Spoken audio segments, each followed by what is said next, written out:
Welcome to the Nepali Diaspora Network podcast. We're your essential source for news, views, and insights, especially for Nepalese living all around the world. Glad to be here. Today, we're doing a deep dive into the latest Nepali Diaspora Digest newsletter, along with the articles behind the headlines. Right. Our goal is really to pull out the key information, the important stuff you need to know.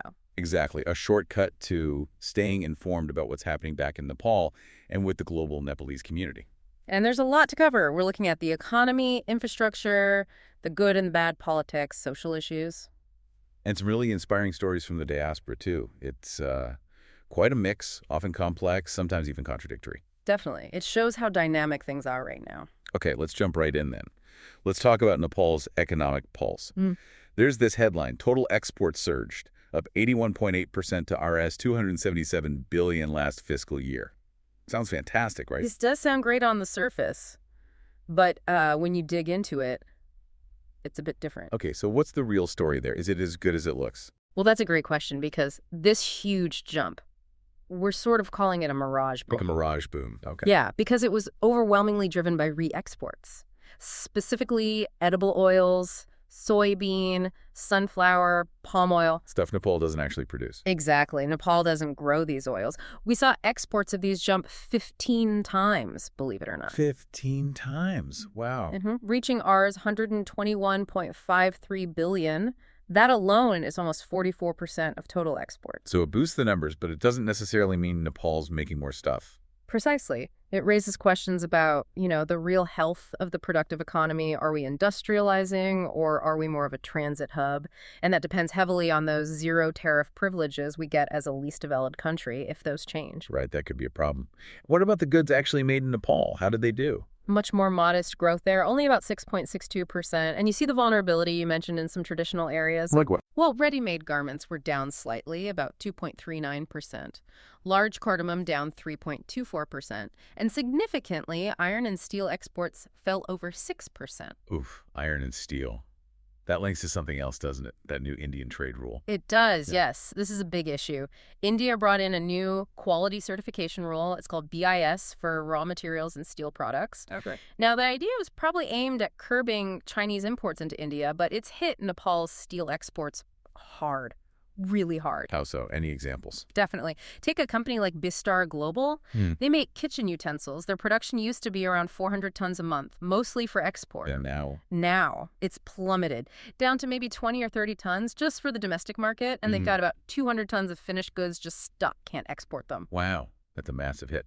And it shows how these external rules can have unintended consequences, doesn't it? Absolutely. Collateral damage, really. Affects jobs, investment, everything. Panchakanya Steel is another one facing similar problems in the Bahar Hawa SEZ.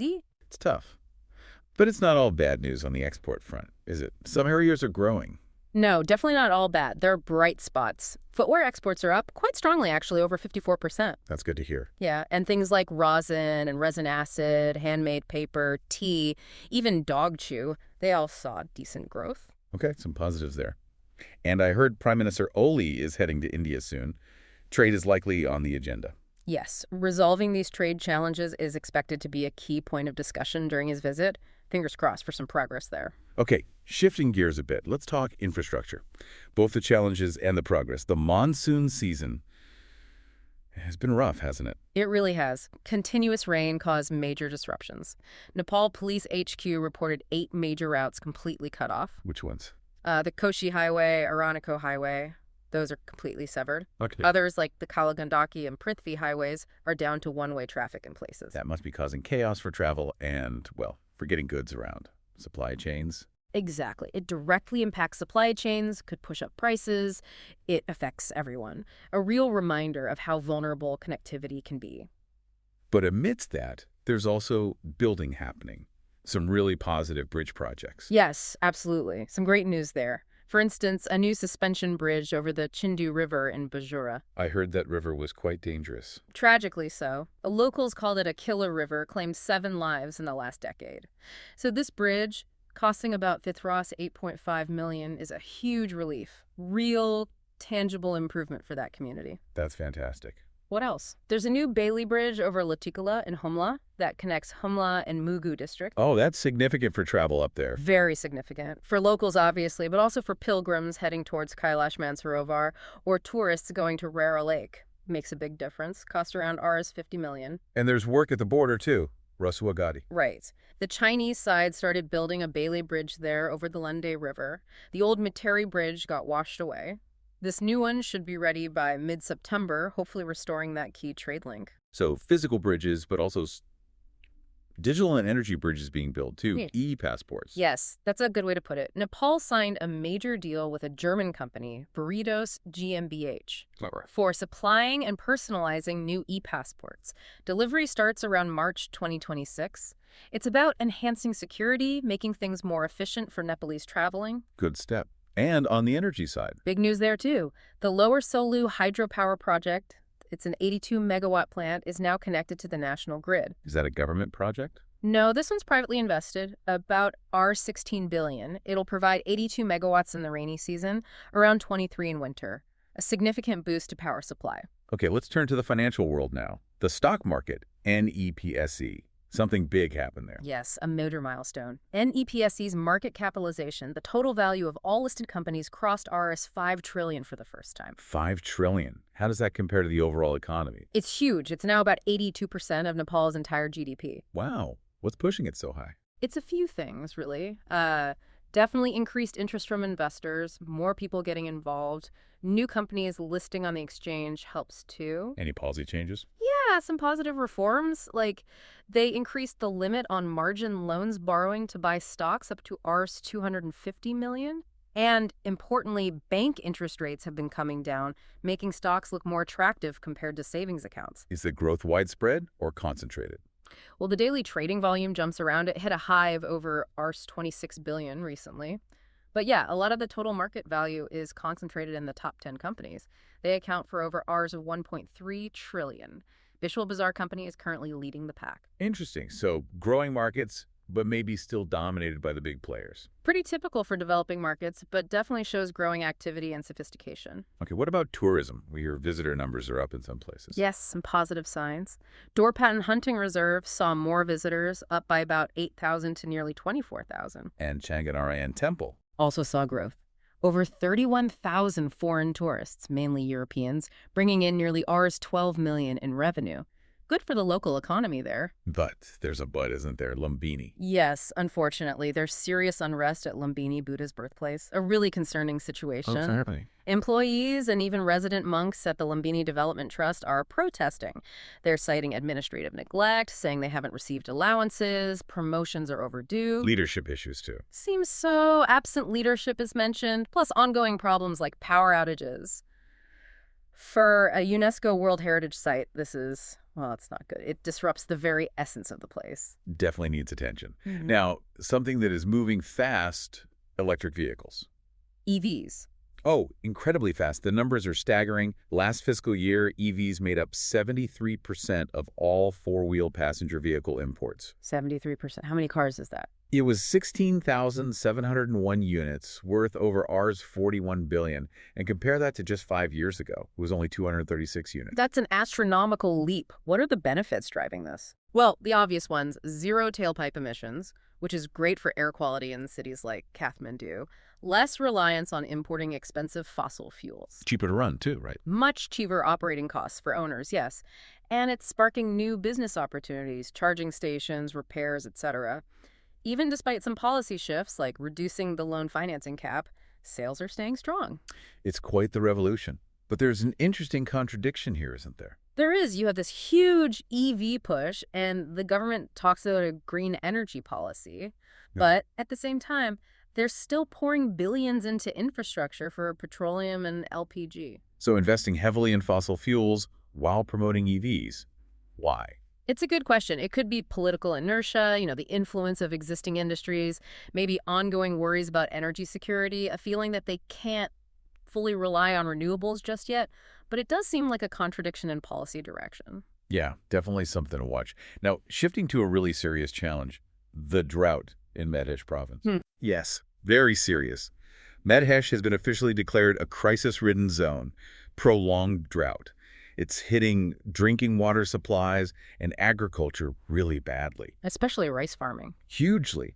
About half the rice farming there depends entirely on the monsoon rains. Yeah. When they fail, like now, it's devastating. We heard stories from farmers like Ali Sheikh, Puran Mahato. Heartbreaking stories, facing massive production losses, worried they'll have to actually buy rice to feed their own families. For a region often called Nepal's breadbasket, this is a terrible blow. Is it just bad luck with the weather? Or is there more to it? Well, according to the Rashtriya Mukti Party Nepal, it's more than just a natural disaster. What was their take? They argue it's a result of systemic issues, exploitation, government neglect of crucial resources like water, forests, land. Particularly in the Shur region, they call it an existential crisis. Existential crisis.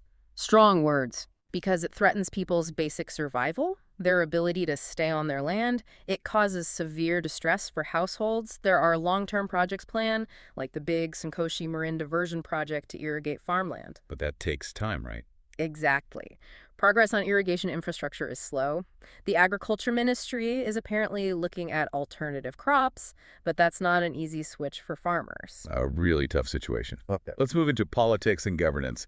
Nepal-India relations seem complicated right now. Yes, a bit tense. There have been reports about a possible extradition treaty with India and plans to speed up work on the Koshi High Dam project. And that's caused concern. It has sparked quite a nationalist outcry, worries about sovereignty. These are sensitive issues. But it's not all tension, is it? There's cooperation, too. Right. Important to balance the picture, the Nepal-India Boundary Working Group had its 7th meeting recently, and it was apparently quite successful. What did they achieve? They agreed on new ways to maintain the boundary pillars, using new technologies, practical on-the-ground cooperation. Future meetings are planned in Nepal. So dialogue and collaboration are happening institutionally, even if political rhetoric gets heated sometimes. And domestically, Nepal seems to be looking towards the future, specifically artificial intelligence. Yes, definitely. The Nepali Congress Party actually hosted a discussion series called AI, Overall Analysis for Nepal's Development. That sounds proactive. It shows a growing awareness of AI's potential, both the opportunities and the challenges. There's talk about using AI wisely, building a digital Nepal. But it's not just about the tech, right? It's about the strategy. Exactly. The focus seems to be on needing smart policies. How can Nepal use AI for growth, better public services, staying competitive, but also manage the risks, like job displacement or ethical concerns? It's about navigating AI strategically. Okay, let's look at the social and cultural side. Nepal's role on the global stage. Peacekeeping. Yes, a chapter is closing there. The final group of 27 Nepalese peacekeepers has returned from Iraq.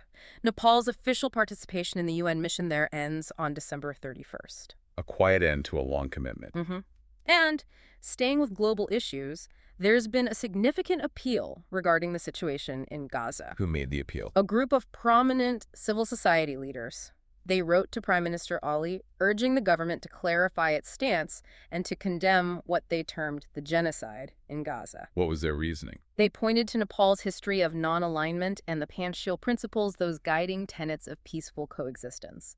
They acknowledged the terrible loss of 10 Nepalese agricultural students killed by Hamas on October 7, 2023, and the ongoing abduction of Bipin Joshi. A tragic situation for those families. Absolutely. But these civil society leaders are pushing for stronger diplomatic action from Nepal on the broader crisis, based on its historical principles.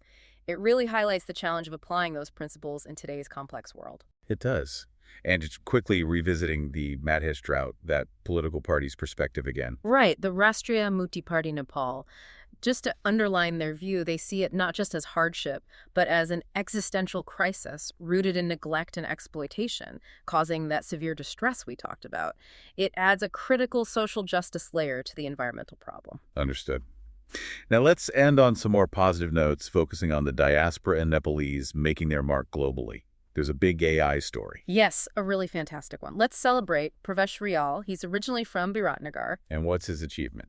He's been named to the AI 100 list. That's one of the 100 most influential AI leaders in the United States. Wow, that's incredible. What does he do? He's the Chief Data and AI Officer at Cross River Bank. He's got a really impressive background, Citigroup, degrees from NYU, EDHEC Business School in France. That's truly inspiring. A great example of Nepalese talent reaching the top in cutting-edge fields. Absolutely. Makes you proud, doesn't it? And it shows the potential out there. Great for visibility, maybe mentorship opportunities. For sure. And it's not just individual stars, right? Hmm. Community connections are strong too, like in the Philippines. Exactly.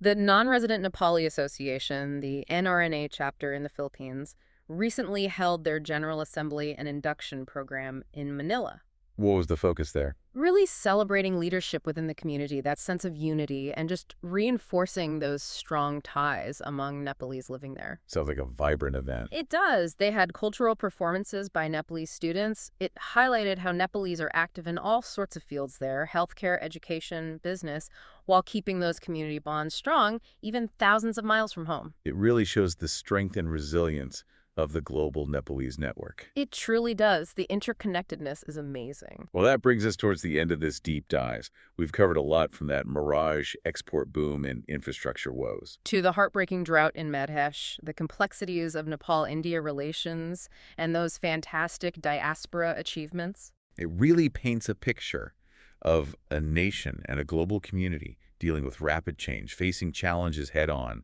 but also achieving great things. And understanding these different threads, the nuances, is so important, right? To really get a feel for the journey Nepal and its people are on. Absolutely. Now, before we sign off, just a quick mention for our listeners in the UK.